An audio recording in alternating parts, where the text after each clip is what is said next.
Folks, today's Monday, February 23rd, 2026. Coming up on Roland Martin Unfiltered, streaming live on the Black Star Network.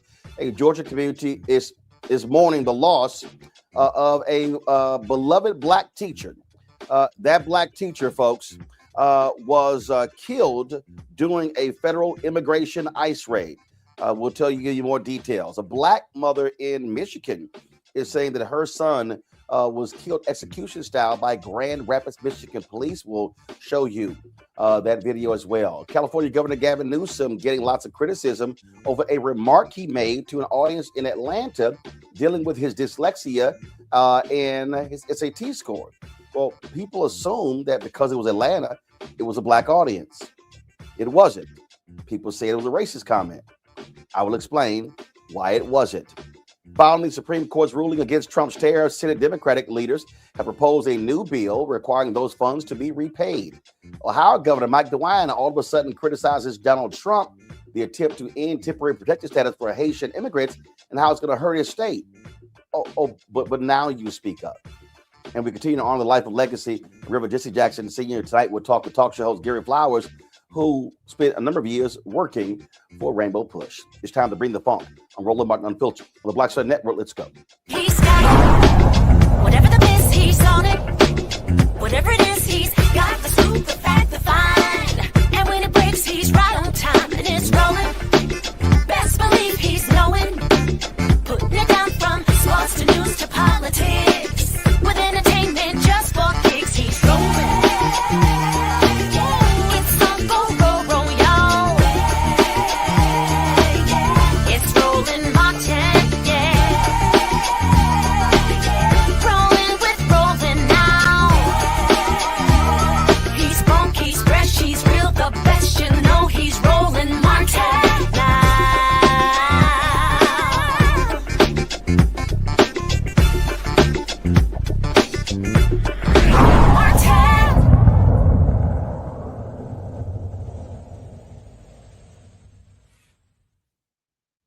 The family of Dr. Linda Davis in Savannah, Georgia, they are left wondering why she had to die when she did nothing wrong. Davis was killed on February 16th after authorities reported that 38-year-old Oscar Vasquez Lopez, who was fleeing an ICE traffic stop, ran a red light and collided with her vehicle. Vasquez is charged with vehicular homicide, reckless driving, driving without a valid license, and failure to obey a traffic control device.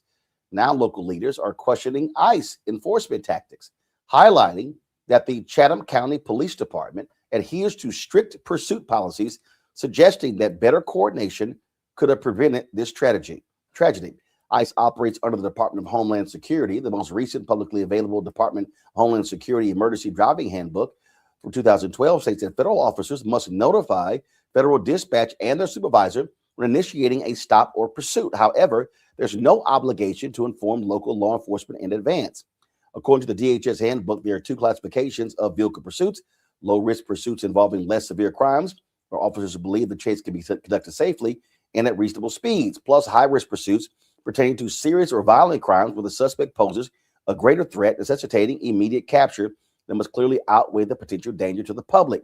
Officers are expected to continuously reassess the situation and terminate the pursuit if the risk becomes too high. Now, the problem here is that's not what they've done. We have seen all across the country how ICE has operated with impunity, really doing whatever it is that they want. And as we said, so many people have been talking about this woman and what happened to her and how and what the actual impact is. And so it is certainly unfortunate.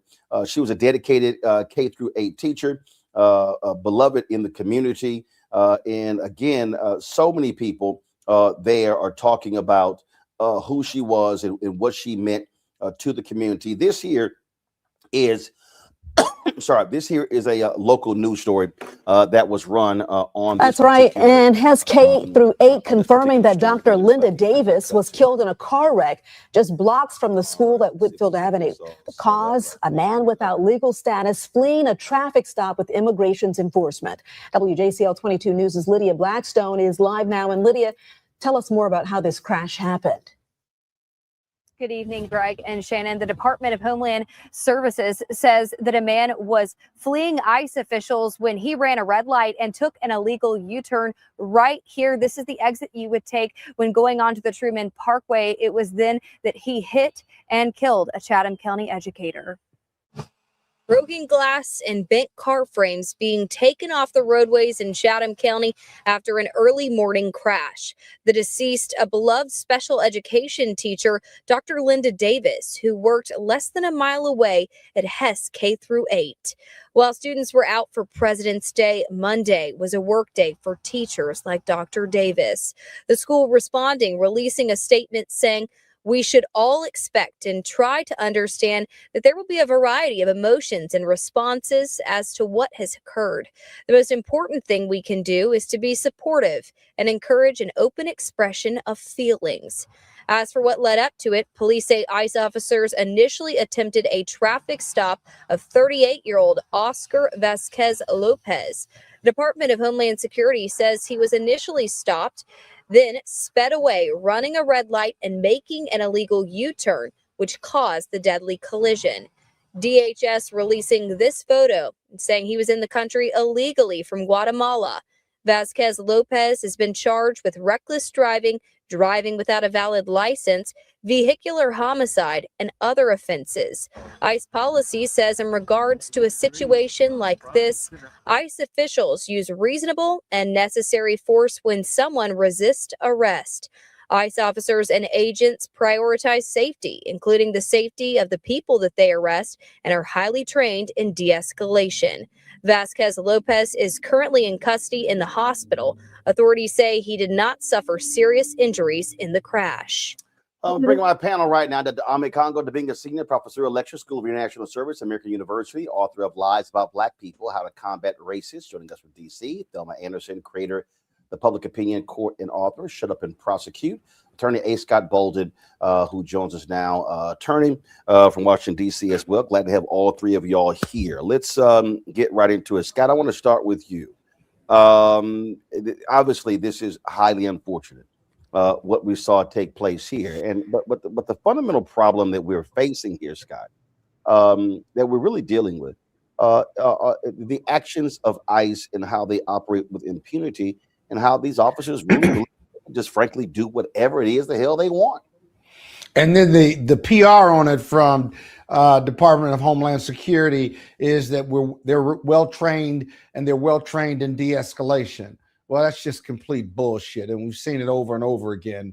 If you're here illegally and waiting on an asylum versus being here illegally and committing violent crimes, Homeland Security still identifies you as a criminal, which is why they act violently and aggressively and through military means or military equipment to remove folks who are here illegally. It's one and the same. They've bastardized the definition of a criminal or criminal conduct. So if you came here illegally and you're waiting on an asylum hearing, you know, that's like having disorderly conduct or getting a ticket, if you will.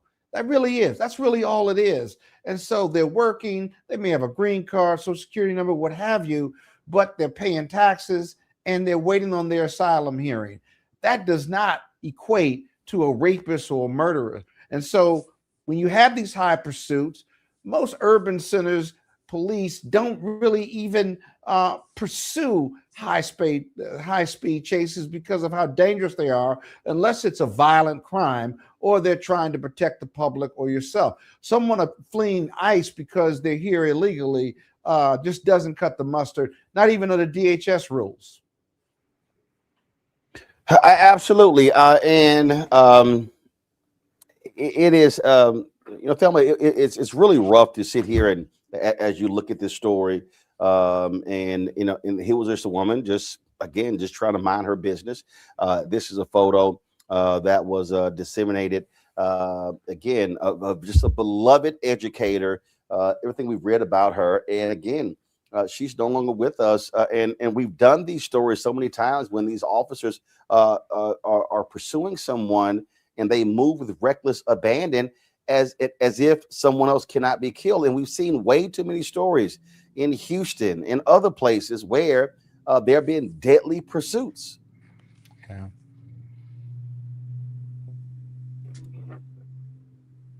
Hold up. I think you're on mute. Let them go. I think you're on mute. I can't hear. But we All right, there we go.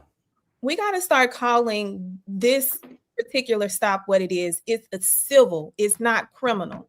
So therefore, they have no legal reason to commit a pursuit of an individual on a civil matter.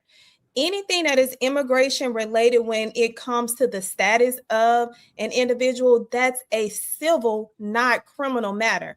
So you are turning a civil matter into a criminal matter by just continuing to commit an illegal act, because an average individual in the state would be considered committing an illegal act, which is pursuing someone that you do not have the legal authority to.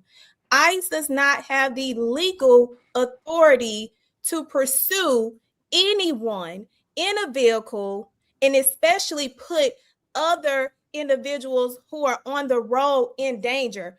ICE put everyone in danger for attempting to stop someone for a civil infraction when they know they do not have the authority to do so. They know they're supposed to contact law enforcement, the local law enforcement, and local law enforcement even said that they should not have pursued this individual. They created a danger to the community. And I do not understand, if you create a danger, because we know that ICE, the type of vehicles that they have, does not identify them as law enforcement. These are rental vehicles because, one, they are not supposed to be in these communities at any point at this time because it's not a need. But for this reckless as administration, putting these individuals who are dangerous to the community, showing up and trying to stop someone in an unmarked vehicle, when we know the law in every Supreme Court case would say that you got to make yourself known. You got to announce who you is. You have to have reasonable suspicion, probable cause in order to do anything law enforcement related when you were talking about approaching an individual, and to know that these fools don't even have the legal authority to stop anyone because you don't have that power. But they have been injected with this false sense of power. Now they are creating casualties everywhere they go. And in my opinion, they are the ones that should be charged for this crime because they committed the ultimate crime. Congo, the point that Thelma makes there is that it's civil, but the actions of these ICE folks, it's as if they are pursuing Osama bin Laden. Absolutely. And that's how they've labeled everybody who they pursue, whether we're talking about Renee Nicole Good or Alex Preddy, right? They called them a terrorist and a would-be assassin. And I'm very surprised that they haven't put out any language or rhetoric relating to Linda Davis about this. And quite honestly, Roland, the coverage of this is so appreciative because I haven't seen this on other networks. I've seen it on social media and other articles, but I haven't seen enough attention devoted to her life. And the fact of the matter is that ICE has been killing people across the country. In the detention centers, like over 30 people have died. A story just came out about a man named Ruben Ray Martinez, age 23 in Texas, who was shot and killed by ICE last year. And here you have a beloved teacher in her community, Linda Davis, whose name needs to be uplifted and her community needs to be uplifted, who is just gone. And this is also a reminder, unfortunately, to many Black people who said that this ICE stuff is not our problem. I saw a video of an arrest in Chicago where they were putting a Black man in a chokehold and one Black man yelled out, "Y'all only supposed to be arresting Mexicans." This stuff affects all of our communities, as in the extreme tragic events as Linda Davis, but also in some of the extra effects that are in our communities as well. And we have to speak up. We have to tell her story. We have to tell the story of Keith Porter, who most people don't talk about, but we do here as well. This is an American issue and it's affecting Black people as well. And I'm afraid that there are other Linda Davises out there that we're not even knowing about right now because ICE is treating everybody, like you said, like they are Bin Laden. And they feel like, and as Stephen Miller said, what was his language? You're unleashed. And JD Vance, you have absolute immunity. And that type of language is empowering these people to go and commit these acts. Indeed. All right, folks, hold tight 1 second. I got to go to a break. We come back. We're going to talk about this case out of Michigan, where mothers say police simply executed her son and then allowed a dog to maul him after he was shot in the back of the head. You're watching Roland Martin Unfiltered on the Black Stud Network.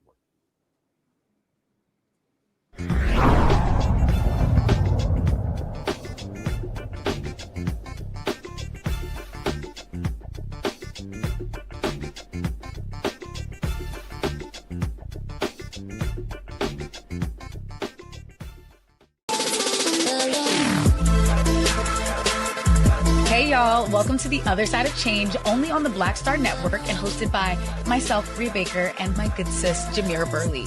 We are just two millennial women tackling everything at the intersection of politics, gender, and pop culture. And we don't just settle for commentary. This is about solution-driven dialogue to get us to the world as it could be and not just as it is. Watch us on the Black Star Network, so tune in to The Other Side of Change.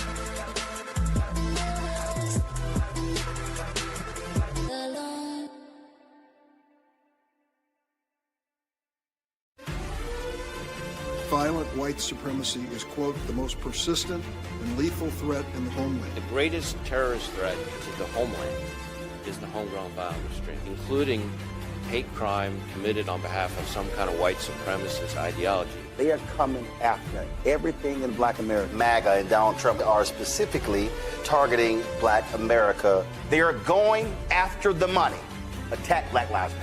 Attack critical race theory, attack woke, DEI. MAGA wants to defund Black America. This is a perfect example of their desire to completely degrade and de-emphasize Black people.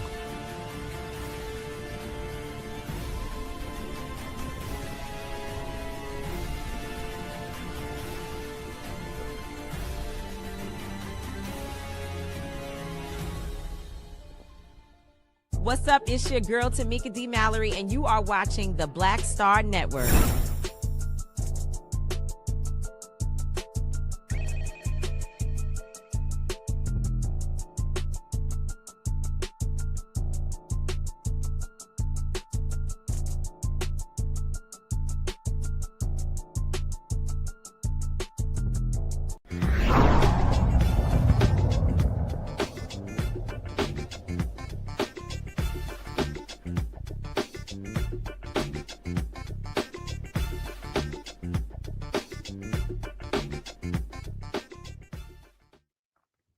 Folks, this story out of Grand Rapids, Michigan really is a very difficult one. A mother there saying that her son was treated like Emmett Till. Daquan Trey Johnson, 32 years old, he was handcuffed. And then was being bitten by a police dog. And then all of a sudden, shots are fired, and he's shot in the back of the head. This was a video that was posted on Twitter of his mother talking about what took place with her son. Watch and listen. If the trigger warning here, folks, if you need to turn away, please turn away before I go live to the video. But it really is a shocking video. Okay, I'm going to play it right now. They Matilda, my son. They grabbed the thing. He on his stomach, both hands behind his back. He's not. Oh my God. Oh my God. Oh man. They shot him in the back of the head. And while they had his head tied behind, while they were holding both his heads, they shot him in his head. And that's only two of the shots.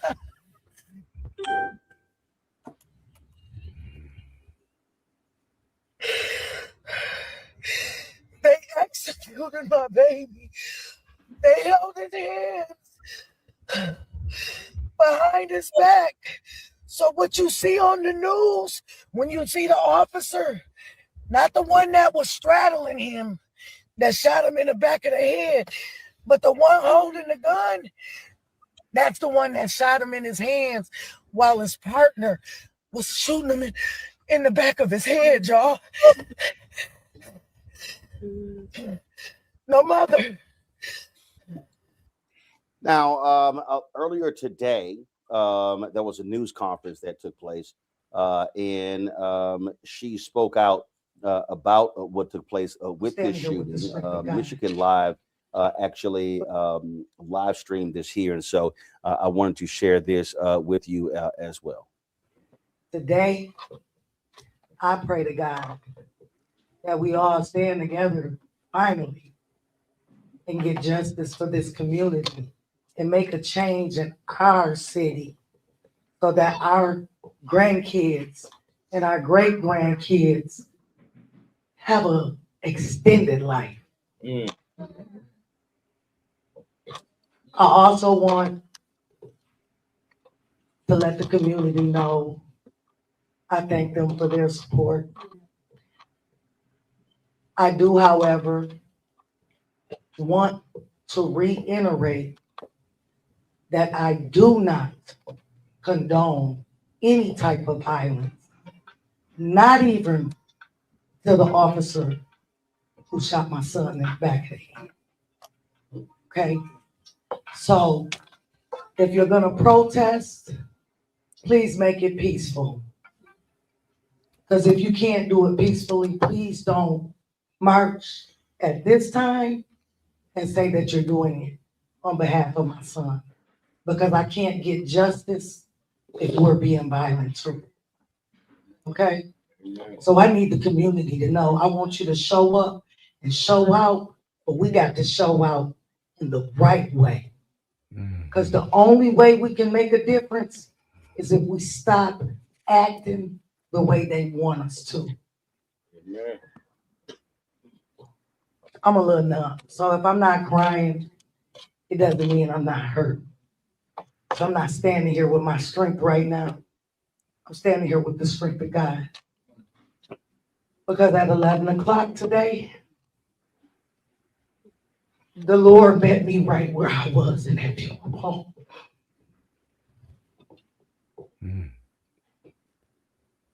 No mother. No mother should ever have to have the final memory. That's what I got today. The evidence is there. Y'all couldn't see it, but you will soon enough. But my son was shot in the back of the head. He was mauled in the neck by a dog. And the way he was shot in his hands, you could tell that his hands were being held behind his back. To the police chief, I'm not mad at y'all. What I want y'all to know is, yeah, Daquan was on parole. Daquan was a convicted felon. He was. But Daquan had a heart of gold. Okay? And if being a convicted felon and being on a parole is justified, is a justifiable cause for homicide to execute, because they didn't just shoot him, they shot him execution style. It was up close and personal. Okay? They didn't just take my baby. They took somebody who loved his community, who gave to his community, who did for his community, who anybody could pick up the phone and call, and he was there. There's a million people that can tell you how Daquan uplifted them. So yeah, I acknowledge he was a convict. He was on parole too. So is your president. But your president is the convict. 35 times. He had Epstein files. He groping women, but we voted him in, and I don't see none of y'all okaying us to go shoot him down like a dog. How many of y'all votes, how many people are in positions of power that should be convicts, but because they had enough money, their record ain't on file. Daquan just didn't have enough money to hide his dirt. Okay? So if y'all gonna look at him for the father that he was, for the son that he was, for the brother that he was. I had to tell my daughter that her best friend was dead. And I don't think anybody knows. Now, I lost one, but the piercing scream that came through that phone killed me on the inside. Go out and love on your kids. I need y'all to start standing up for your kids, because we are all that they got when their voice taken away. I'm going to be Daquan's voice, and I'm going to be Riley Doggett's voice, and I'm going to be Samuel Sterling's voice, and we are going to say their names. We are going to say their names, and we are going to get justice, not just for my son, but for all these other people who the police went home, had dinner with their wife and their kids, and everybody's so worried about them and their family. After they done shot mine down, I still haven't got a count up. My condolences from the chief of police. I ain't heard from the chief of police, and I probably won't, because if I was them, I wouldn't call me either, because that's more evidence for me. Just saying. But at the end of the day, I do think everyone, justice will be served. That's right. My son and the rest of these young men, their lives will not have been in vain. And I have faith in God that my son's death, we're going to make an impact on this. All right, let me share some details with you. This is, give me 1 second. This is a story from WZZM 13. Give me 1 second. Let me pull the story up. And has details. This story is dated February 20th. And what it says is that, give me 1 second, they've hired an attorney who has done a lot of these cases of officer-involved shootings. So apparently what happened was It says the two officers who have not been identified were attempting to stop a man riding his bike in Southeast Grand Rapids Wednesday night as they believed he was carrying a gun. It said Johnson was shot by a GRPD officer Wednesday night and died from his injuries early Thursday morning. His family says he was a father with another baby on the way. They did release some of the video. It says in the video, you can see Johnson riding his bike ahead of a cruiser before jumping off and attempting to run from the police. After he appeared to have slipped on ice, the video shows a police canine on him while two officers stand over. Then 3 shots can be heard before the video cuts off. Story says that now what's crazy is it happened Wednesday night. The police chief said the officers we formally interviewed Friday morning. Okay. And then it says this is a GRPD chief, Eric Winstrom. And then the attorney released his own statement. He claims in his statement that you can see at I think it's at you can see at the 6:14 mark. You say the cop said, "I saw the barrel pointed right at my face at the 6-minute 14-second mark of the GRPD press conference on YouTube." And so that's what the officer states. Now, here's the problem. Here is the officer saying that after the shooting, this is the thing here, Thelma. When these cases happen, okay. So the lawyer, you already see the lawyer defending the cops. He's already putting out his statement. So what they're doing is they're already framing the narrative. So the question then has to rise. Okay. First question. He was on a bike. They said, we think he has a gun. Was there probable cause to begin to chase him just because he's on a bike? Did they see a weapon as they were driving? What's the basis of stopping somebody because you might think they have a gun? This particular issue, when I tell you, when I saw it instantly, can y'all hear me? Yeah. Got you. Go ahead. When I saw this, it boiled my blood because he was stopped because he was Black, not because they assumed it was because he was Black. Nothing more, nothing less.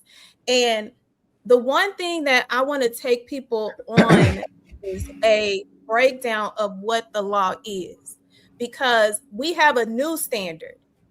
Last year, and it surprised the hell out of me, the Supreme Court came back under Barnes v. Felix and stated that officers have to have more than just fear, because they like to use that fear word.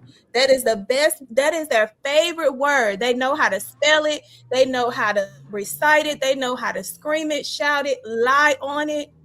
And in Barnes v. Felix, it states that it has to be more than just pose the threat and more than just fear. So when we look at Daquan, we can see, because that statement that lawyer made, he needs to fucking retract it right now, because the video that we saw, that the one that they didn't want to release the full clip, we saw totally different. We didn't see a barrel. We ain't see them in fear of their life. We saw them placing Daquan in fear of his life. Daquan was on the fucking ground, on his belly. You got one officer who has his hands behind his back, which means that he is subdued. You have that fucking K9 on the side of him, and then you have the trigger happy officer waiting to put his kill shot on Daquan. And under the case law, it states, they look at, was he restrained? Was he subdued? Was there any imminent threat at that exact moment when that officer decided to put 4 bullets in the back of Daquan's head and blow his brains out? Or was it merely just excessive force? Hell no. All of the 3 prongs that they qualify to show that an officer did not have the legal authority to use deadly force shows that he was not justified under any circumstances. You had 3 law enforcement employees, because that damn dog is the fucking law enforcement employee. You had 3 law enforcement employees holding him down. He could not move. And you want to tell us that you was fucking scared? You want to tell us that 4 shots in the back of his head was reasonable and justified? They're saying that because they did not know that there was another video that we saw the real angle. We saw the real threat. We saw the real criminals. We saw the real pigs murder another Black innocent man because he was on a fucking bike when he is a Black man in America. He did not pose a threat. They posed the threat. So they don't like to talk about the case law that actually tells them what they can and cannot fucking do. And it's a project. Well, keep in mind, the person responding is the attorney representing the cops, so we know what he's doing. This was a local news report, and this was the video that they released.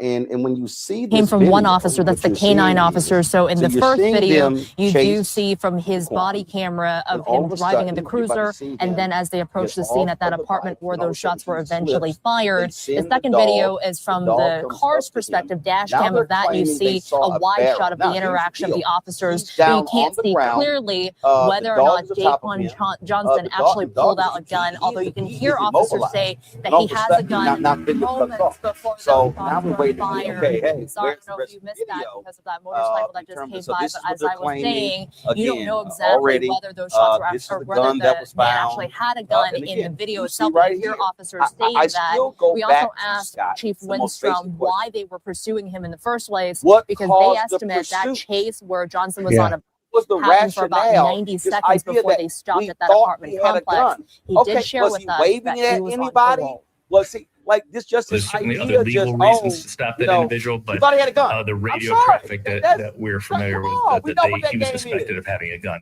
Obviously, yeah, you know, your video's running in my ear, so I'm having a hard time hearing you. Okay, it stopped. But I heard most of what you said. You and I've been doing this for almost 10 years total.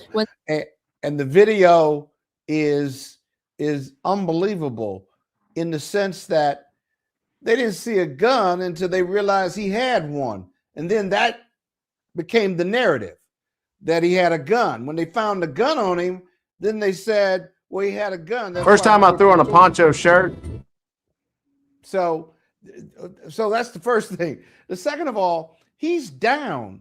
He's under control. You have 2 officers, you have the dog. They either handcuffed him at some point before they shot him, but he is completely under control. I mean, it just makes no sense. Even if they found a gun on him, even if it was illegal, he hadn't done anything to threaten the officers. But you see, the police believe that once you find a weapon, the end justifies the means. But that's not how it works. At least that's not how the law works. And so as a result, they could have gotten a radio run for a kid on a bike or a man on a bike with a gun. That's enough for them to pursue him and to investigate if that's a radio run. We don't know what he did before the police got behind him, but okay. But he can have a gun on him even if it's illegal. Even if he doesn't have a right to carry it, doesn't mean he ought to be executed or shot. That doesn't mean that you have a right to shoot him simply because he has a weapon. It makes no sense whatsoever. And so I don't know what the lawyers for the police are going to say. Obviously, they're union lawyers, and they're going to get their story straight. And they're going to say they feared for their life. They found a weapon, all these things that we never heard here normally, but it just doesn't add up. And if you got a strong independent prosecutor in Grand Rapids, Michigan, there will be an investigation. And these police officers, you don't need nothing more than the video. You don't need anything more than the video. You know, you can see everything there. So this was the news conference. This was the news conference with the police chief. And this is where the video was shown. So I just want to roll this again. And this is with the police chief. Okay, so watch this.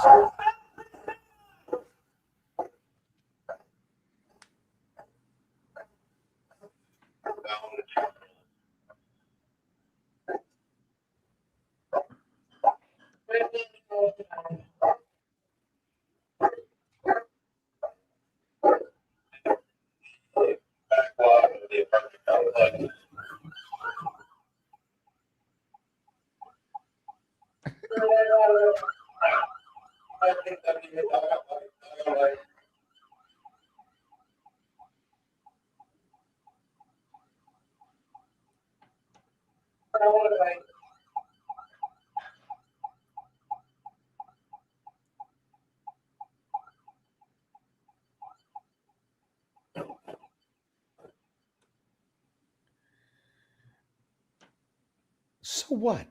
One more body worn camera video.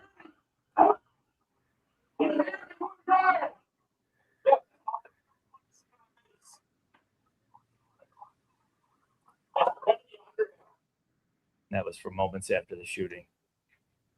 As I said, we haven't processed all the video to share with you, but I did have forensics email us very quickly a image or two of firearm as it lay. All right, so this was the video. Again, Ome Congo. I always say this when these things happen. What led to it? Right. What was the rationale? What was the rationale? And this flimsy, and then of course you already see the attorney saying, "Oh, you heard the cop say I was staring down the barrel of a gun." At what point?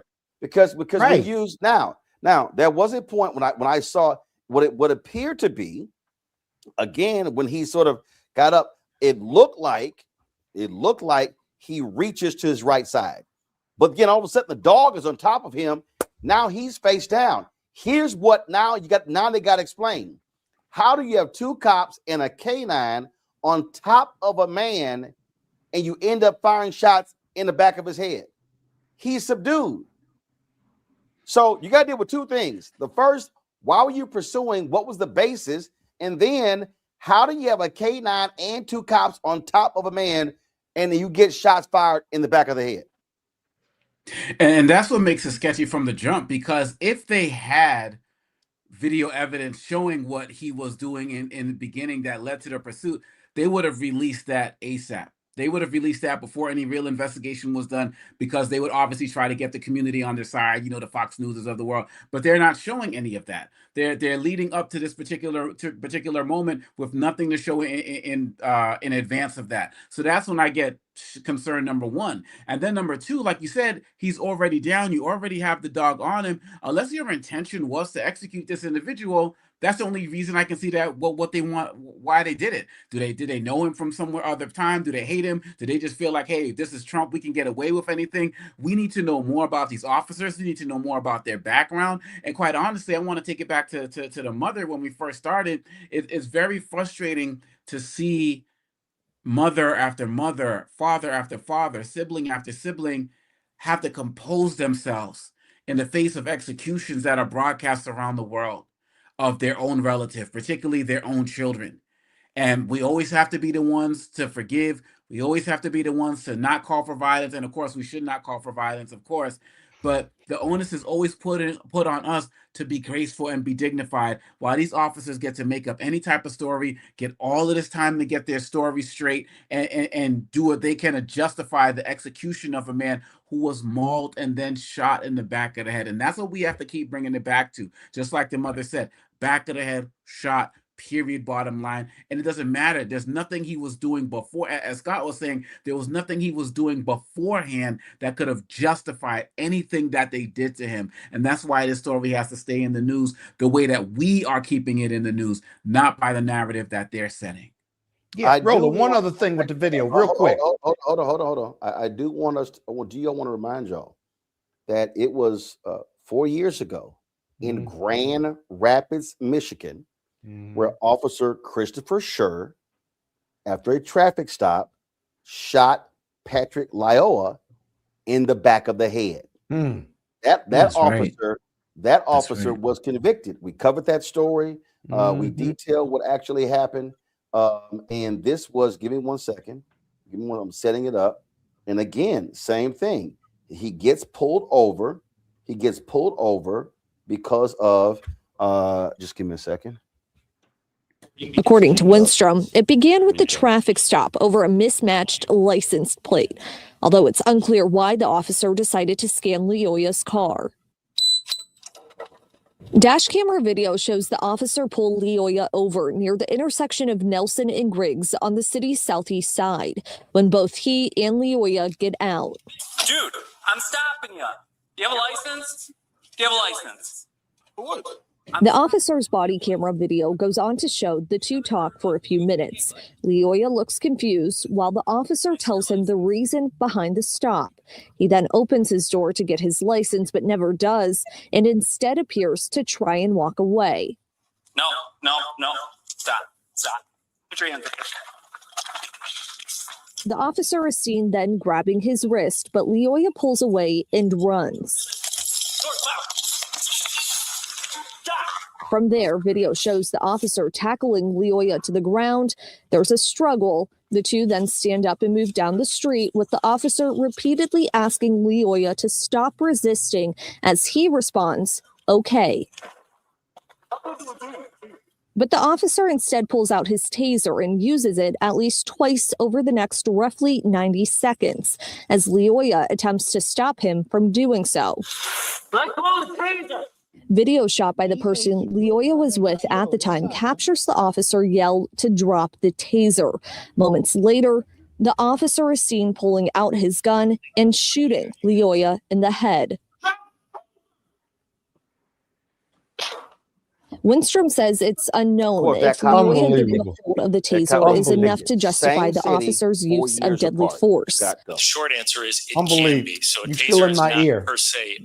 You're still in my ear. The worst piece of policing I've ever seen in my life. The cop is struggling with this guy one-on-one. His taser won't work. And then he pulls out his gun and shoots him because he's resisting arrest. Somebody needs to tell the police in Grand Rapids that you're going to run in. It's anticipated you're going to run into people who are not going to obey a police order. And you cannot use deadly force to get someone under control. You call backup, do something, but you can't shoot them because they won't do what you say. Now this is the second time that this has happened, and they're headhunters. They're shooting these people in their heads. It makes no sense. Now, on the original video, on the original story that we're talking about, right? More bad police work. They don't know what they have. They're probably on a radio run. They're following the guy on the bike. He gets off the bike and he runs. You still can't use deadly force on the Tennessee v. Garner. But what do you see the police do, Roland? They get out of their car. They put the dog on him. Okay, that might be okay to do that under the regs, right? But they both get out running with what? Their guns out. Why are their guns out? The guy is running. The cop, the dog is on him. They get out with their guns drawn. So they're going to use deadly force, right? Not knowing what they even have.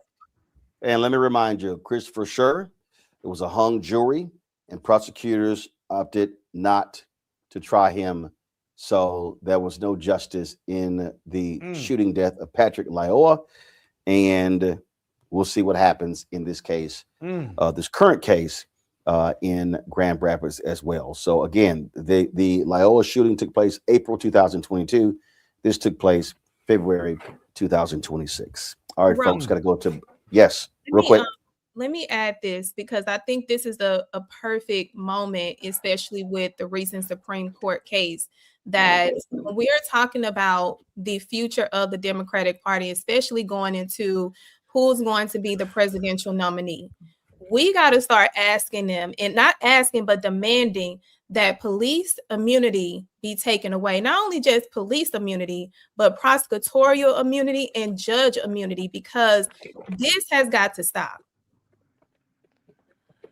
Well, that is one of the issues that we often have seen come up in previous campaigns. Hold tight 1 second. We come back.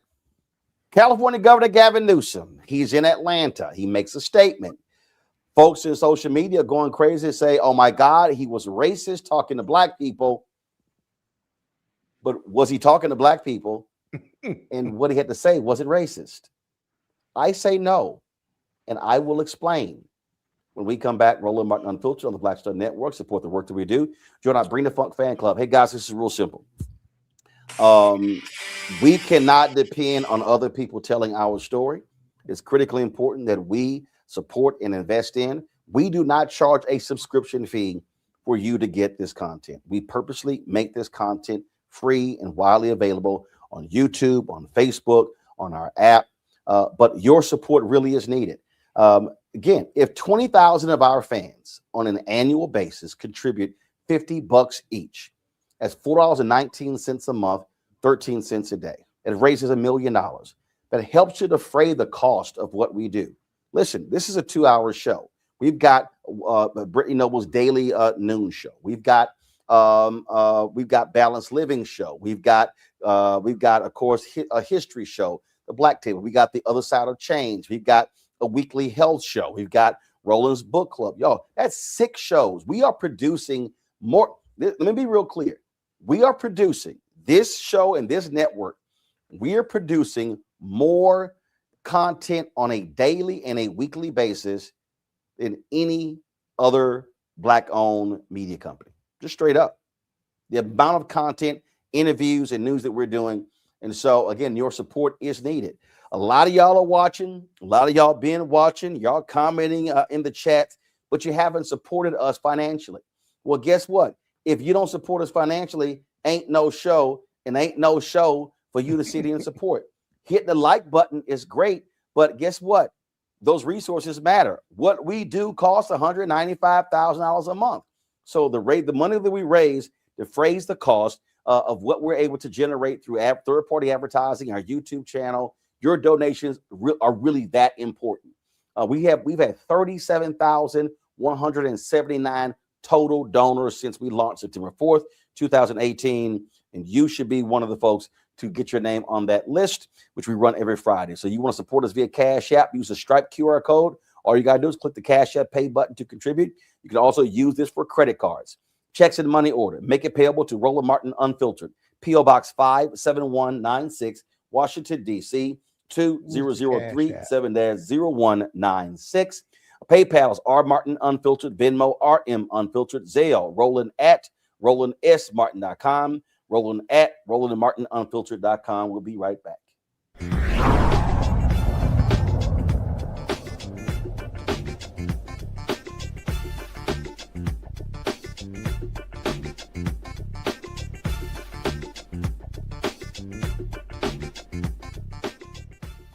They said the quiet part out loud.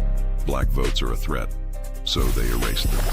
After the Supreme Court gutted the Voting Rights Act in 2013, Republican legislatures moved fast. New voter ID laws, polling place shutdowns, purges of black voters from the rolls. Trump's Justice Department didn't stop it, they joined in. In 2018, his DOJ backed Ohio's voter purge system, a scheme that disproportionately erased black voters. Their goal, erase black votes and political power. Yeah, that happened. These are the kinds of stories that we cover every day on Roland Martin Unfiltered. Subscribe on YouTube and download the Black Star Network app. Support fact-based independent journalism that centers African Americans and the issues that matter to our community.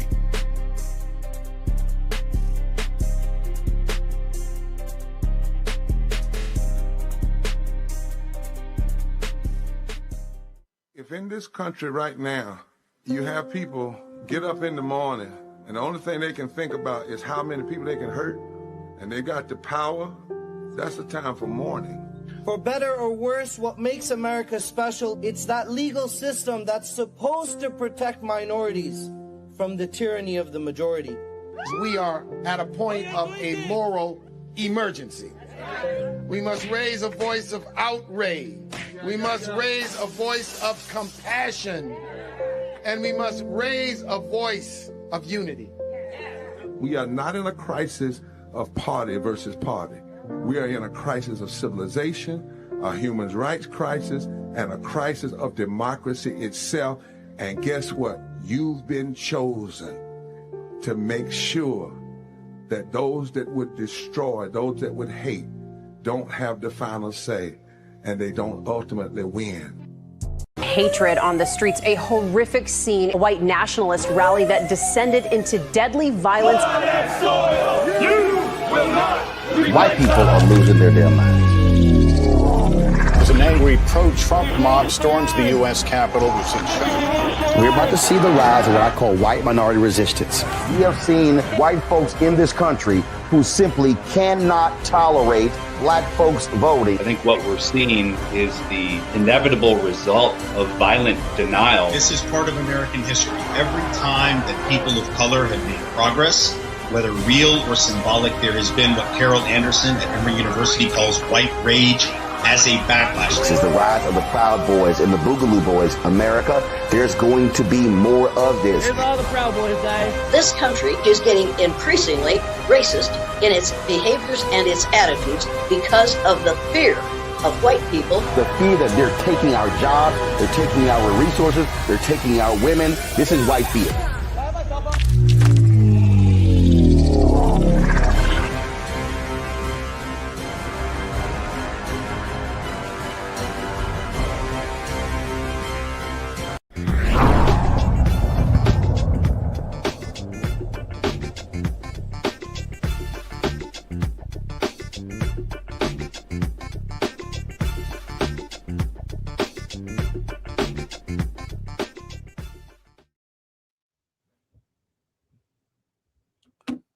All right, folks. Whenever I see a social media clip, something that everybody's commenting on, one of the first things I do is play it again. Then play it again to ensure I heard what I said, and then I want to hear the context of what was being said. So when I saw this clip about a comment that California Governor Gavin Newsom made during a fireside chat with the mayor of Atlanta, I went, what did he say? And I'll play it again. Well, that clip, oh my God, he is facing massive criticism. After telling an audience, and see, here's the problem. Here's the problem. The assumption is that because he was in Atlanta and because he was sitting with Mayor Andre Dickens, it's a black audience. Who was it? Everybody keeps saying that. Reporters and producers and people on social media say he was telling a black audience in Atlanta that he's just like them because he scored low on the SAT and he can't read. That's the assumption people made. So we're going to play the clip. Here you go. I'm not trying to impress you. I'm just trying to impress upon you. I'm like you. I'm no better than you. I'm a 960 SAT guy. and I'm not trying to offend anyone, trying to act all there if you got 940. But literally a 960 SAT guy. I cannot, you've never seen me read a speech because I cannot read a speech. Maybe the wrong business to be in. Okay. Play it again, and I want y'all to listen. I'm not trying to impress you. I'm just trying to impress upon you. I'm like you. I'm no better than you. I'm a 960 SAT guy. and I'm not trying to offend anyone, trying to act all there if you got 940. But literally a 960 SAT guy. I cannot, you've never seen me read a speech because I cannot read a speech. Maybe the wrong business to be in. Okay. Play it again. I'm not trying to impress you. I'm just trying to impress upon you. I'm like you. I'm no better than you. I'm a 960 SAT guy. and I'm not trying to offend anyone, trying to act all there if you got 940. But literally a 960 SAT guy. I cannot, you've never seen me read a speech because I cannot read a speech. Maybe the wrong business to be in. Lord, folks been losing their minds. A whole bunch of black folks been posting stuff. How dare he? I scored this on my SAT. I scored this on my SAT. I mean, they were just going on and on and on. They were going crazy. And again, everybody, if you look at the response, oh my God, how did he was talking? He was talking to a black room. It was a room filled with black people because he was in Atlanta. Because he was in Atlanta. And again, a lot of people, white people, black people, jumping to conclusions. But here's the deal: Mark Lamont Hill, he posted some video on his social media. Let me play it for you. This is what Mark posted. These are people in line to see Gavin Newsom. This is his book tour. I just want y'all to look at the audience. Mm-hmm. It's gonna play again. I just want y'all to look at the audience. Look at the audience. Okay, I'm gonna play. This is a video on the inside. This is not a soul power audience I'm looking at. Okay, all right. Now, here's the deal. It wasn't a black audience.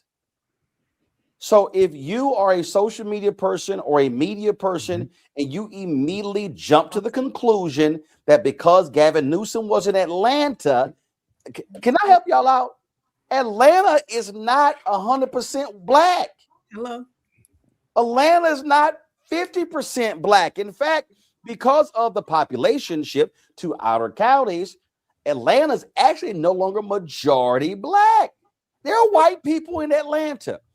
But this is the problem with people in their media. So they just automatically assume, oh, black audience, Newsom made a comment, he was talking to black people. Now, if you actually dissect what he says, what he was saying was, I am no better than anybody else here. I didn't do a 1600 on my SAT. I'm dyslexic. I remind people that was a storyline in the Cosby Show.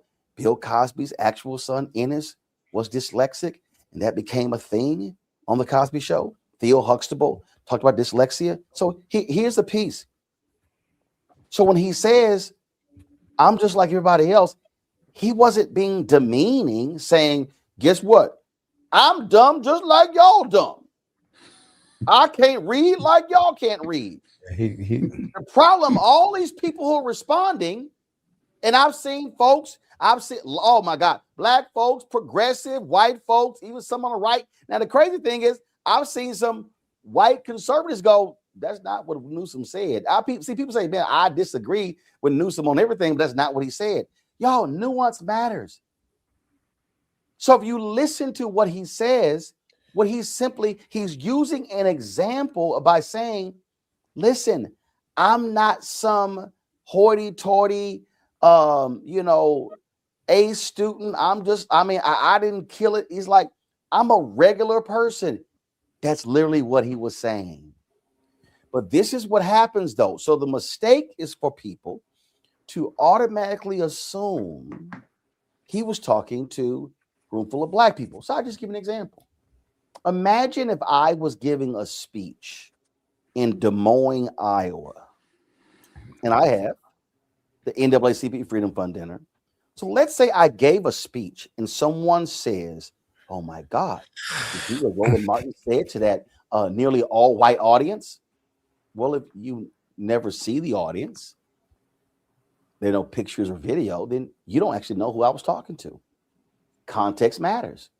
If you heard me make some comments about black men, oh my God, did you hear what Roland Martin said about black men? Was I talking to a room full of black men? Was I talking to a room full of black women? The reality is, when people speak, you are also tailoring messaging to the room. This silly, stupid story is a perfect example of folk making assumptions, and they made racial assumptions in what he had to say, but they made racial assumptions of who was in the room, and all the folk who did look like fools because they were wrong. Congo, this is just stupid. Yeah, this was one that when I saw it, I said I need to wait before commenting on this, because people can talk about a lot of issues with Gavin Newsom, but even though I couldn't really see him doing something like that or saying something like that in front of a bunch of black people. I think the implications, he would know better. But I was like, let me wait and see. I think also it's like, is black people playing on our own assumptions and stereotypes about ourselves, right? Because for us to automatically assume that because those comments were made, he was in front of a black audience talking about lack of intelligence and the like, that kind of plays to like what I wrote about in my Lies About Black People book in terms of the stereotypes that we tell ourselves. So I think that's problematic. And thirdly, you're absolutely right about how in this media age, the inability to fact check and the inability to actually do research, so many people are rushing and they want to be rushed rather than be right. And that is a real big problem. And of course, you got AI and deep fakes and all of that other type of stuff out there as well.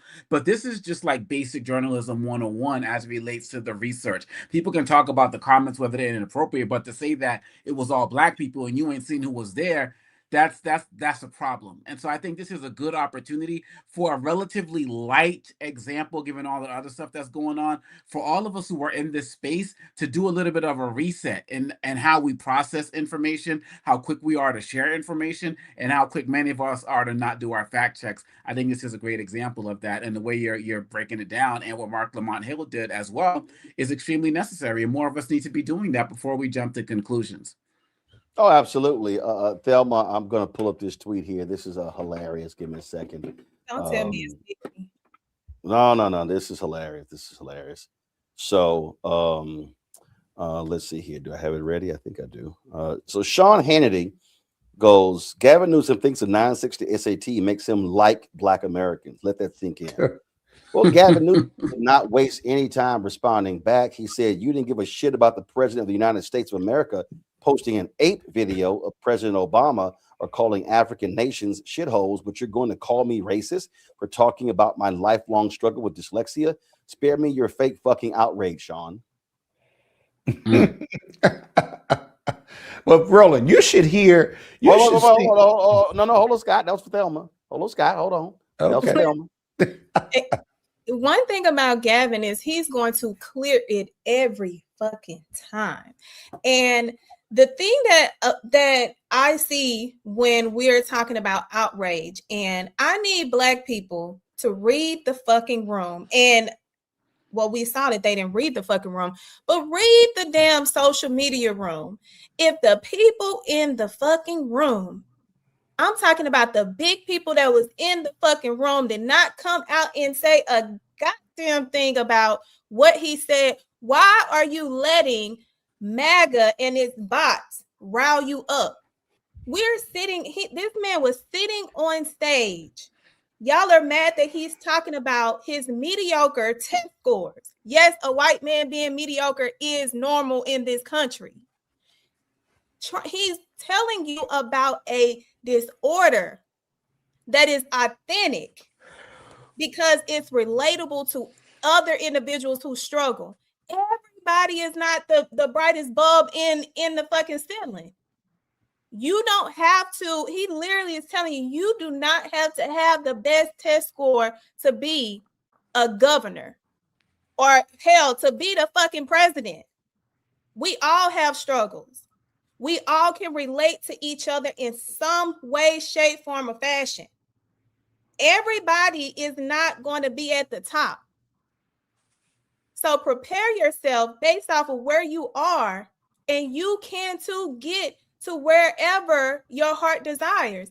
But for the Black people to allow these bots and these MAGA conspiracy theories to come out here and play in y'all fucking face, when we need to be sticking to the fucking script and making sure that we are putting belted ass in these fucking elections. We do not need to be distracted by something that does not even exist. This outrage should not be a fucking outrage.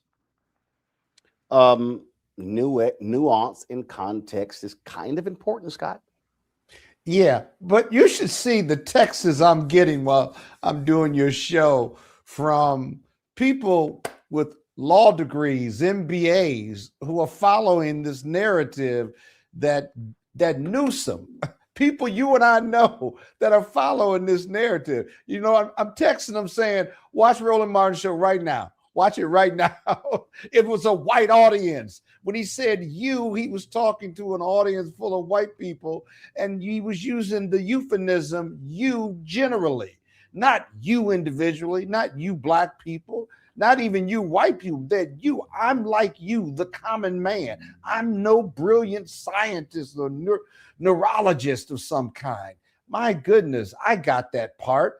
Now, but look at the racial dynamic, though, because it's in Atlanta. Had he said that to a room full of black children, okay, I'd get your outrage. If he said it in front of black people, yeah, I'd get your outrage, but I still think you were ignorant, because in the context of that interview, in what he was saying that he was no better than you, no better than the average American or the average voter. And he struggled with dyslexia.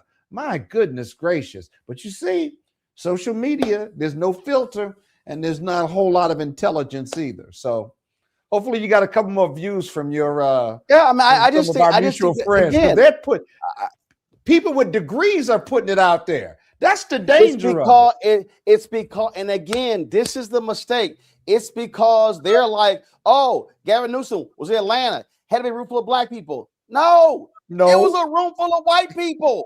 It was mostly white.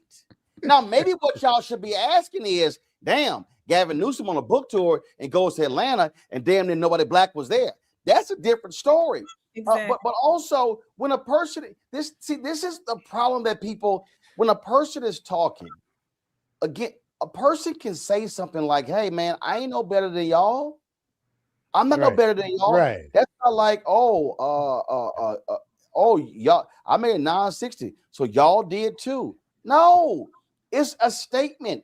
Again, it drives me crazy when folk don't want to deal with nuance and context and allow people to have a conversation. That to me is just utterly insane. And here's also the knee jerk. The knee jerk is, well, I need to throw my credentials to say I'm not one of them. That's true. And let me be as real clear as possible. I don't give a shit if you made a 1,500 or 1,400 or 1,200 or 1080. I really don't. Because you know what? Here's what I know. All I know is this here. I know I didn't make a damn 1,000 SAT. I know I ain't make 960. You know why? Because I didn't give a shit about that test. Hello. I was already, let me be real clear, y'all. I didn't give a damn about the SAT because I was already admitted to college. I was in the top 10%. Yo, I was like the night before, I was kicking it, listening to music. I was like, all right, let me go ahead and just sign my name. Yo, I want to take a nap that early damn morning on a Saturday. It didn't mean nothing. And you know what? I'm just gonna be real sorry, okay? And listen, I know some people gotten all upset, but I really don't care. The bottom line is this here. There are some fields that you go in and you're gonna need all that stuff, but there's some other stuff you're not gonna need it. You know when I graduated? December 1991. And when I sat on that floor, it was a whole bunch of people to my left and a whole bunch of people to my right and a whole bunch of people in front of me and a whole bunch of people behind me who did not have a job. And I remember, because it was a huge graduating class, I walked across the street to the Memorial Student Center at Texas A&M. My brother was like, man, where you going? Because he graduated the year before. I was like, man, I'm going to get a newspaper. I said, hell, we're going to be here a while. And I went and bought a USA Today. On the cover of the USA Today business section was a story on how difficult it was for college graduates to get jobs. And my black ass was sitting right there reading that paper like, I ain't got that problem because I had my job for a whole damn month. And you know what? In the first year and a half of my career, I got promoted 3 times. My lifelong dreams in my career I achieved by the time I was 29. Guess what? That SAT score and a damn GPA in college didn't have shit to do with none of that. So folk just need to go ahead and just cut this nonsense. Y'all, it wasn't a hit on black people. Because the only black person who was in the room really was Mayor Andre. We wasn't even in the room. He was talking to white people. So you know what? This is white people's business. This is white people's business. So let white governor talking to a room full of white people. Ain't got nothing to do with us. So I just like, please, y'all, spare me all the little silly ass emotion because y'all get on my damn nerves. Somebody says, Roland, you're not impressed with 1,500 on the SAT because you didn't do it. Oh, let me be real clear, sports actuary. It's a whole bunch of people who got 1,500 on the SAT who not in 4 halls of fame. Hello, Mike. Close laptop. Truth. But you don't have anything against people who do get 1,500 no, and who practice academic excellence. I know you're not promoting that because no. Listen here clearly, very clearly. The mistake that people make, is that your SAT score is a predictive of what your life is going to be. It's not. The point that Gavin Newsom was making, that wasn't me. So, and here's the deal. If you make 1,500 SAT, congratulations, but you still got to prove it at the next level. You can have a 4.0 in college, but you still got to prove it at the next level. And so what he was saying was, and this is the problem with our society. The problem with this society is, if you, Scott, you and Thelma are lawyers. Guess what? Okay, Thelma, what law school did you go to? Thurgood Marshall School of Law. Texas Southern University. Scott, what law school did you go to? Howard University School of Law. Guess what? The American system is like, oh my God, they can't be considered for the Supreme Court because look at the law schools that they went to. The elitism that exists in our society is real. Remember, there was a white woman who George W. Bush named to the Supreme Court, and they went, excuse me, she went to SMU? Oh my God, she went to SMU? No, in America, it's no. You have to go to Harvard, Yale, Columbia. You got to go to one of the Ivy Leagues. People act like you can't go somewhere else and do great. And then if you somewhere else and be brilliant and do great things, it's stupid. And so what Gavin Newsom is simply saying is, I went through stuff in my life. And so let's stop doing this. And so I believe what we're doing in this country. One, I believe Trump and these MAGA morons, these maggots, they want stupid. They want people who are not smart. But when I say smart does not always mean test score smart. Smart doesn't always mean GPA smart. Smart means, can you actually do the job? And that's the thing for me that is troubling when these things happen. So I just sit here and look at these morons who are just like, oh my God, they're making a big deal. And it's just on and on and on. I'm like, really, shut the hell up. Y'all gotta be quiet because you're looking stupid because you're making a massive racial assumption. And the racial assumption that you're making is that Gavin Newsom was talking down to a room full of black people because he was in Atlanta. No, it was a room full of white people. So if y'all want to be mad, but let white folks deal with this on their own. Please do so. Scott, Scott, people still texting you? And Scott, feel free to tell people text you. Feel free to tell people. I'm texting them right back. These are people with MDs, LLMs. They work with big law firms, big medical practices, and they stressed out and miserable. And I'm texting them back, Roland, saying, "Stop putting this crap out there, man. It was a white audience. Look at the video. Do your research. Stop it." And then they bring up Fox News. Well, I saw it on Fox News. I said, oh, hell, right there, your problem. Right there. There's your problem, there you go. black man. If your silly ass is sitting here posting something based upon Fox News, you deserve to be stuck on stupid. Exactly. I'm telling you. Not understanding what their whole role is, not understanding how they gonna sit here and drop y'all. By the way, Roland, there are a lot of HBCU graduates from medical school and law schools that are in big corporate law firms like me that are heading up major academic healthcare research institutions.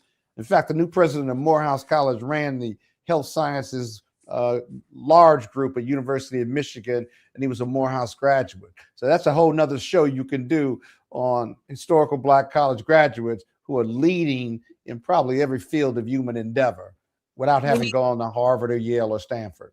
It's a fact. Yeah, but here's the thing, and we're gonna do a round of this. And Gary Flowers, hold on. Here's the thing I'm gonna need Here's the thing I'm gonna need Black people to also do, and I'm just being real clear with this one here. I ain't explaining shit to white people. Mm-hmm. Let me be as clear and blunt as I can. A lot of us want to, when these things happen, no, I'm going to explain to you my credentials. Let me tell y'all what a bunch of these races. Let's just take, like, you got these racists, these maggots, who call Judge Ketanji Brown Jackson a brilliant mind, right. DEI hire. Yeah. Black folks like, oh, she's done this. Y'all, you can have 10 degrees. Mm-hmm. You could get a degree from every Ivy League school. And these white racists gonna call you a DEI hire, because really what they want to call you is the N-word. Yep, that's right. Mm-hmm. You can score at the absolute highest, and you know what they're gonna say? You ain't earn it. DEI didn't earn it. You could sit here and win all of the awards on.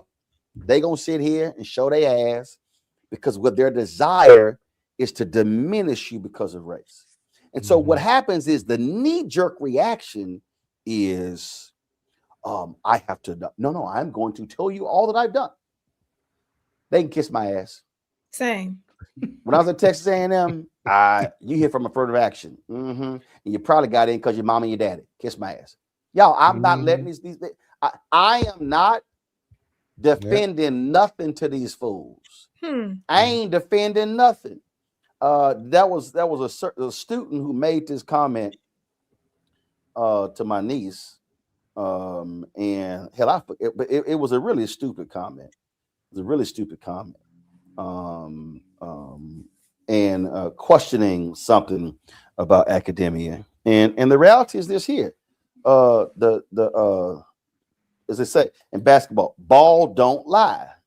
So the university, so I'm a Texas A&M graduate, so it ain't like I'm happy my niece with the University of Texas Law School. That's another story. But fine, she there. Fine, she there. She there. Okay, that's another story. Huh? I can't. Burnt orange anyway. All right, especially when her daddy's an Aggie, my sister's an Aggie, my sister's husband is an Aggie. But that's a whole nother story. All right, so University of Texas Law School, they recently announced their law school is called the Texas Law Chancellor Society. So these are the top GPAs in their law class. So my niece Elizabeth Martin, you see, she's the only black person right there. She's the only black. But actually, so she's actually the first African American ever to become a chancellor, in the top GPA. And so that was that they recently had a big ceremony about this. And so you see Grand Chancellor, Vice Chancellor, Clerk, all these different names, and she's chancellors at large. And so I guess some student made some kind of comment. It was kind of like, if you ain't a chancellor, I guess you ain't had a grades. I mean, either you got it or you don't. Again, I want every black person, whether it's my niece, whether it's family members, whether it's friends, whether people texting Scott, we do not have to justify our existence. Right. We do not have to explain where we went, what we did, how long we studied. I gave a commencement speech. Y'all go see it. Jackson State. And this is what I said to them. You belong in every room you enter. That's right. So I am not sitting here like listing this and this and this. If you want to question what I've done because I'm black, in the words of Della Reese from Hall of Nights, kiss my entire ass. Hello. I'm not gonna do it. So hopefully some of y'all out there will learn that. And so when some white folk try to challenge you, or some Simple Simon Negroes, that's what you say. Kiss my ass, and you keep moving. I'm just not gonna even give you any of that. None. We don't Zero. argue with mediocre whiteness. We don't. I'm not. I'm just like I don't care. You can be white, black, whatever. We're not having a conversation because I really don't care what you think. Yep. That's it. Ever. You take up too much being concerned about what people think, and that's a discount. Ever.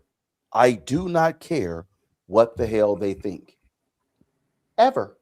All right, let me go to a break. We come back. We're going to talk with Gary Flowers. Spent a lot of years at Rainbow Push working for Reverend Jesse Jackson Sr., sharing his thoughts and reflections on the loss of this brilliant brother. You're watching Roland Martin Unfiltered. Well, we don't give a shit what you think if you got something negative to say. On the Black Star Network. Back in a moment.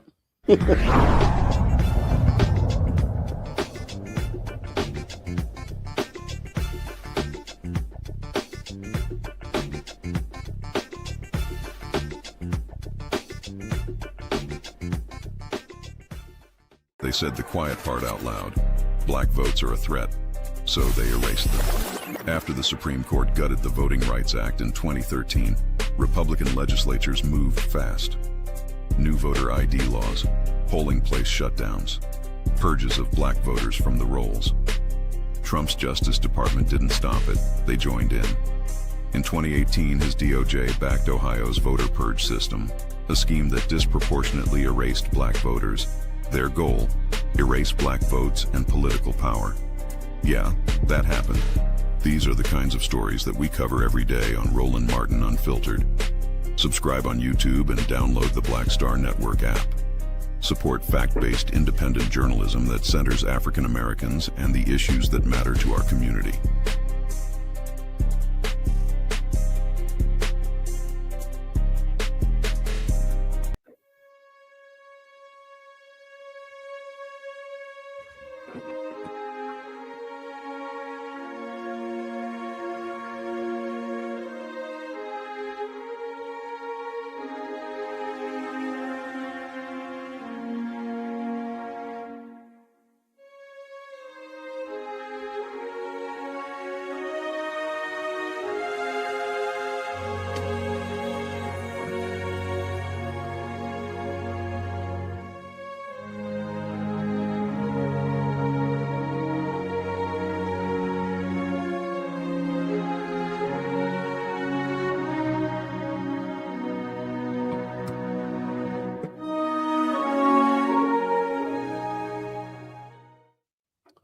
Folks, funeral services for Reverend Jesse Jackson Sr. will begin on Friday. He'll lie in state at Rainbow Push in Chicago. That will then lead to different events taking place in South Carolina, Washington, D.C., and then, of course, back to Chicago next week. A lot of folks have been sharing their reflections. We've talked to many of them. Minister Louis Farrakhan yesterday spoke from Savior's Day in Chicago. We'll play that clip for you in a moment. But Gary Flowers spent years working for Rainbow Push, worked very closely with Reverend Jackson, joins us right now. Gary, glad to have you here. So thank you, brother beloved. Just starting off, just, you know, again, he was an iconic, significant figure. And you, again, saw him in a way very few folks did. Thank you, brother beloved. Roland, we go back so far. I met you in Chicago when you came to run the Chicago Defender, and I was national field director for Reverend Jackson. I come tonight, my heart is heavy, hurt, but hopeful. my most impactful mentor, has transcended this earth. But what he's left behind are countless stories, but also countless people who have benefited from his unique and extraordinary wisdom. Working for Reverend Jackson was like those who may be Star Trek fans when you had a chessboard on 3 different levels. Reverend Jackson played life and business and social justice on 3 different levels. And I was one of the beneficiaries of his guidance. When you talk about, a lot of people don't really understand the brilliance of Reverend Jackson's mind and how he understood organizing and mobilizing. Reverend Jackson, many of us who worked for him said that he could see around corners. He could define an issue, articulate an issue, and bring the issue to absolution before we even began. A case in point, in late 1996 and 1997, Reverend Jackson formed the Wall Street Project, which was carrying on Reverend Dr. Martin Luther King's last movement of economic justice in the United States of America. He centered on Wall Street. He called it the Wall Street Project. And his first mantra was, "We are here to democratize capital." He said to Sandy Weil at Citigroup, and Dick Grasso at the New York Stock Exchange, and Alan Greenspan at the Federal Reserve, yes, corporate America has money, has know-how, has infrastructure, it has distribution. But we as consumers, we have money, we have market. And so we bring something to the table. We're not coming to ask for a handout. We're asking for a handful of opportunity. That was the last words of Dr. King on April 3rd, 1965. April 3rd, 1968, when Dr. King said, "We come today, Mayor Loeb in Memphis, Tennessee, to say you're not treating his people right. The sanitation workers, yes, are low on the social totem pole, but they buy Coca-Cola and Seal Test ice cream too." And so Dr. King's last speech was not about a mountaintop. It was about economic justice. And Reverend Jackson carried on that mantra and that movement more than anyone else on the planet. He also constantly emphasized how critically important the power of the Black church, but also Black-owned media. And that also was something that Reverend did not see a white media as the be-all to end-all. It's interesting because one of your colleagues, my homegirl and birthday mate, Hazel Trice Edney, who has a wire service now, tells the story that Reverend Jackson was taking the media to the back room for private interviews. And he reached out and grabbed her hand, knowing that she was a new journalist and that she really didn't know how to ask to get into the room. And so it was Reverend Jackson's intention to seed the pond with young journalists such as yourself and Hazel Trice Edney and Jack White and others, to say that as we democratize capital on Wall Street, and as we bring social justice to education and other areas in this country, we have to do so with those who tell the story. He went into CNN before you were hired, Roland. I sat with him and the CEO of CNN, and he said, "I arrived in Atlanta, Georgia last evening, and all night CNN is all white. And by doing so, you were hired. Frederica Whitfield was hired. Soledad O'Brien was hired." And so, yes, it was his intention in every field of American society to close the demonstrative gaps that exist. Questions from the panel. Scott, you're still there? I'm still here. Can you hear me? Yeah. Yep. Your question for Gary. I think Gary, my good friend Gary, I hope you're well. I've never heard someone articulate how Jesse Jackson democratized other industry groups. He certainly did it with the lawyers. He did it with business, and he did it with Black Wall Street bankers as well, along with people like Marion Barry and mayors of other major cities, Atlanta and LA as well. They could not have had Black Wall Street bankers without Reverend Jesse Jackson's voice. Tell us something about Reverend Jackson that we wouldn't know by reading a book or reading the press clippings, based on your close relationship with him. Well, first and foremost, to extend the Wall Street project, it wasn't just about financial services. We developed 7 Wall Street bureaus across the country, industry specific. In Atlanta, it was manufacturing. In Washington, D.C., it was public policy.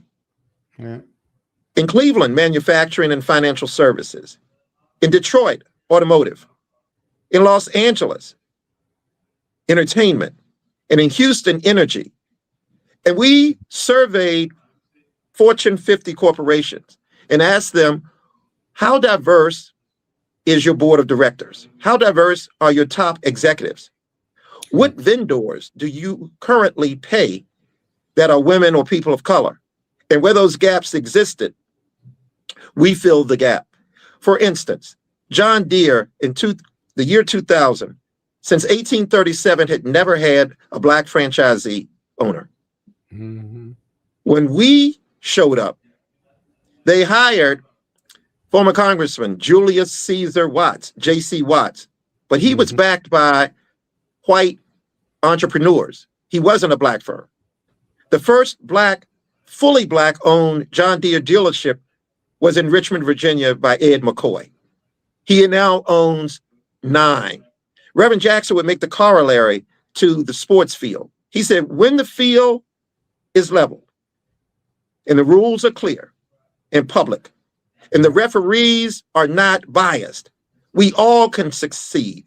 If football players who were Black had to run 12 yards for a first down, and whites who inherited yards only had to run 8, we would have fistfights on the football field.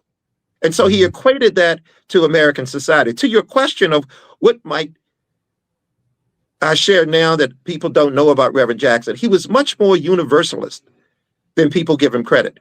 People made a caricature out of Jesse Jackson, rhyming, civil rights leader. He was not boxable. Reverend Jackson was global. I contend that he was the heavyweight champion for global human rights. And when we landed in foreign countries, he was received as a prime minister with red carpets and bands and motorcades. And so do not reduce Reverend Jackson's memory and legacy to that of a country preacher and a civil rights leader. He was a global citizen that changed the world. Yep. Thank you very much. Amen. Thank you, Brother Roland. Hold up, Thelma. Go. Good evening. First and foremost, thank you for being here. The one thing that I love is meeting individuals who have such rich history in our upbringing and expanding our calling. One question that I have is, with affirmative action and what we are seeing right now, can you tell us, with Jesse Jackson's initiative with diversity, how big was his push in expanding affirmative action that not only benefited us, but benefited other races and genders? Thank you for the question. Reverend Jackson had the unique ability to take a phrase and make it plain. When affirmative action came about, it was in the 1960s under the administration of Richard Nixon. But Reverend Jackson rephrased it. He said, we need affirmative action because of negative action. And he went down the litany in American history of the negative action in terms of opportunity. As respects to diversity, he often said that diversity itself was a diversion from the amorphous concept of, well, let's just color, the palette. Reverend Jackson dealt with equity, which is quantifiable. if there were 2 women and 3 blacks on the board of directors of said corporation of 20 last year, and you have growth projections, said corporation, for profits, what is your growth projection for making opportunities more equitable on your board of directors? And so the Wall Street Project, as an example, bought shares of stock in corporations, and we would show up at corporations' board of directors meeting and ask about quantifiable measures to improve the corporation, because if a CEO has a fiduciary responsibility to grow the corporation, he or she cannot ignore markets because of what Reverend Jackson called cultural blinders. And so we sought to remove the cultural blinders.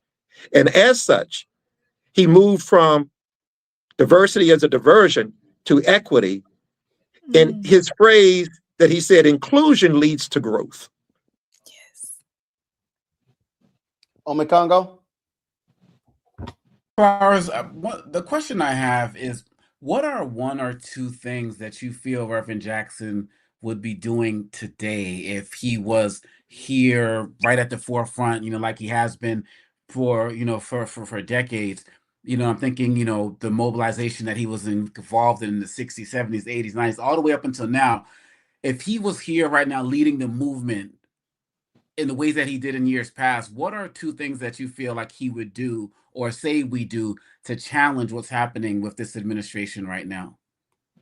Well, first, he would remind us that the United States Constitution was written as a radical document in 1776, almost 250 years ago, but that it gives us framework by which red, yellow, brown, black, and white, we're all precious in God's sight.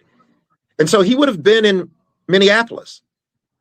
He would be in Washington today, challenging the occupier of the Oval Office to follow the Constitution and to expand it. And if not, he would then bring about selective patronage of the major corporations that support this evil and tyrannical administration. Indeed. Gary Flowers, we surely appreciate you joining us on today's show, man. Thanks a lot. Well, thank you, Brother Roland. And in the last statement, I want to suggest to your audience that the pyramidal structure of leadership that we thought existed with Dr. King and all of us fanned out in a triangle shape, we have to change that to a circular source of leadership, a village concept, if you will, that I suggest. And that is that all of us on the circle have value. All of us have an equal radian to the middle, the center source, whatever that is, Black progress, perhaps. And as such, each one of us need to see ourselves as a leader. So the profound question that Reverend Jackson would ask today is, beyond analysis, what is your action? What do you plan to do?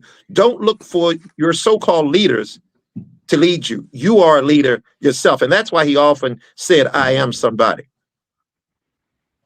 Well, that is critically important. And we know it's a whole lot of folk who are waiting on somebody else to do the work as opposed to them doing it themselves. Gary, we appreciate it. Thanks a lot. Thank you, Brother Roland. All righty, folks. Let me thank Scott, Thelma, and Omekongo for being on today's panel. Folks, I certainly appreciate it. Thank you so very much. Let's close this out with headlines, Black Star Network headlines from Brittany Noble. A Black mother is demanding answers after her 32-year-old son, Daquan Johnson, was shot multiple times by police in Grand Rapids, Michigan. The shooting happened Wednesday night around 9:30 near Eastern Avenue and Martin Luther King Street in the parking lot of an apartment complex. Johnson was taken to the hospital where he died the following day. Police say they believe that he was armed with a handgun, so they pursued Johnson, who was on the bike. The dash camera video from police shows that emergency lights and sirens were activated as Johnson rode the bike away from the police into a parking lot. One officer deployed a K9 that attacked Johnson. Footage from an officer's body camera shows him moving in toward Johnson with his gun drawn, demanding he get on the ground with his hands up. According to Grand Rapids Police, an officer fired their weapon. As the family now fights for justice, his mother certainly has a message. And Johnson's family is pushing back on the claim that he had a gun, saying he did not pose a threat to officers. A 21-year-old missing college student, Kyle Basinga, was found hanging from a tree in Fair Oaks Park in Marietta, Georgia, 4 days after he vanished on February 14th. Now, there is video on Kyle's Facebook page of an altercation with a police officer where he says he was unlawfully detained on Georgia State University's campus. Cobb County police say there's no evidence of foul play and are treating his death like a suicide after he was found in a wooded area near a park. His family and residents there say they are not convinced that he killed himself. Well, the New Order National Human Rights Organization, they planned a vigil for tomorrow, Tuesday, February 24th, to honor Basinga. President Donald Trump is demanding Netflix fire former U.S. Ambassador and National Security Advisor Susan Rice from its board. Trump posted a message on his Truth Social account this weekend calling for the streaming company to let her go immediately or pay the consequences. Trump is referring to Rice as racist and Trump deranged and even questions how much she's being paid. The president wrote in part, Netflix should fire Susan Rice immediately or pay the consequences, adding that her power is gone and will never come back. Now, these comments come after Rice appeared Thursday on the Stay Tuned with Preet Bharara podcast, where she said corporations that take a knee to the president and break the law should expect consequences. Trump's comments come as Netflix and Paramount Skydance face a key deadline in a bidding war for Warner Brothers Discovery. The Department of Justice is now reviewing that proposed acquisition. During the British Academy of Film and Television Arts in London, a white man yells out the N-word. It all happened Sunday night while Black actors Michael B. Jordan and Delroy Lindo presented an award on stage. John Davidson, well, he has Tourette syndrome, a neurological disorder characterized by involuntary tics and vocalizations. Well, he yelled out the racial slur.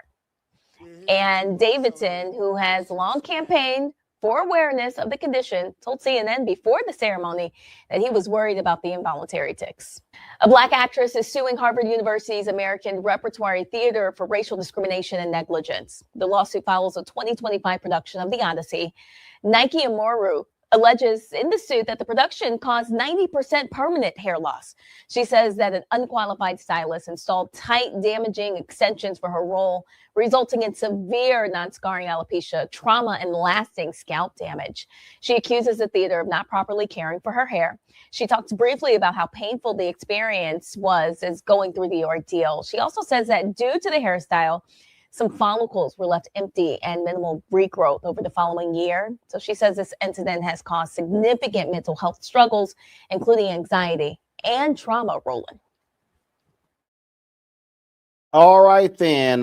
Brittany, we should appreciate it. Also, folks, the state of Isaac Hayes, they've settled a lawsuit against Donald Trump. You might remember Donald Trump played a song co-written by Isaac Hayes at one of his rallies where they got sued. This is, let me go ahead and pull this up. This is the statement that the family released. Isaac Hayes III released this statement on behalf of the estate. Give me 1 second. Let me pull this up right here. Let's see here. I think I got it. Let's see. Showing. Here we go. All right, then. The Hayes family and the estate of Isaac Hayes Jr. announced that the lawsuit filed against Donald John Trump and Donald J. Trump for President 2024 Inc. regarding their use of Hold On, I'm Coming has been mutually resolved, and we are satisfied with the outcome. This resolution represents more than the conclusion of a legal matter. It reaffirms the importance of protecting intellectual property rights and copyrights, especially as they relate to legacy ownership and the responsible use of creative works. Isaac Hayes Jr. dedicated his life to his craft, and his contributions to music and culture carry enduring value. As stewards of his legacy, we remain committed to ensuring that his work is respected and properly protected. We are proud that this matter has helped further a broader conversation surrounding intellectual property rights and the obligation to honor creators and their estates. Protecting ownership is not only about the past, it is about preserving dignity, value, and accountability for future generations. We would like to extend sincerest gratitude to our counsel, James L. Walker Jr., and Brittany R. Dobbins, our copyright administrator, Liz Garner, and the Walker and Associates team for their outstanding work and collaborative effort throughout this process.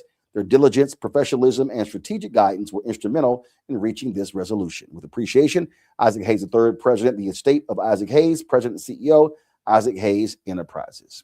All right, folks, tomorrow massive show we are doing. Donald Trump was giving the State of the Union address. We ain't covering that crap.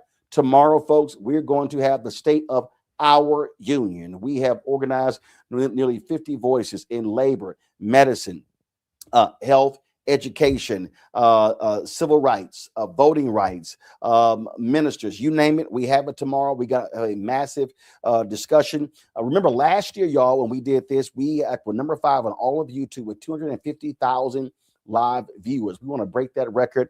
Y'all, do not give your eyeballs to mainstream media. Do not watch ABC, NBC, CBS. Ignore CNN, MSNBC, and Fox News. If y'all want to hear the state of our union, what is happening with Black America, watch us. Cliff Albright, co-founder of Black Voters Matter, is going to be giving the keynote address, laying out what is happening with the state of our union. Folks, this is a moment where we must be looking inward, mobilizing and organizing together. We want y'all telling everybody. You see the posts on social media, share it with your friends, family. Last year, man, we were in all sort of family chat groups all across the country. Let's blow it out. Let's break that record. Let's have more than 250,000 live viewers. We were going at 7 p.m. Eastern. We went to 1 a.m. Even at midnight, we still had 101,000 folks watching. We want to go big this year. This is about us preparing our people for the battles that lie ahead. And so tune in tomorrow night right here on Roland Martin Unfiltered on the Black Star Network. You're going to tune in. We're going to be live. As I said, we're going to be live beginning at 7 p.m. Eastern. 7 p.m. Eastern. You do not want to miss it. Share with everybody, because we are going to be speaking truth to power and giving our folks direction as to what we need to be doing in these primaries, in these midterm elections in 2026, and preparing for 2028. We can't keep saying we need a roadmap and a plan of action. We're going to tell you what that is when we have the state of our union right here on Roland Martin Unfiltered and the Black Star Network beginning Tuesday at 7 p.m. Eastern. All right, folks, don't forget, support the work that we do. Join our Bring the Funk fan club. If you want to contribute, please do so by Cash App. Use the Stripe QR code. You see this right here. That's also, click the Cash App pay button to contribute. It's also for credit cards. Checks and money order. Make it payable to Roland Martin Unfiltered. P.O. Box 57196, Washington, D.C. 2003 7-0196. PayPal's R Martin Unfiltered. Venmo's RM Unfiltered. Zelle, Roland at RolandSMartin.com. Roland at RolandMartinUnfiltered.com.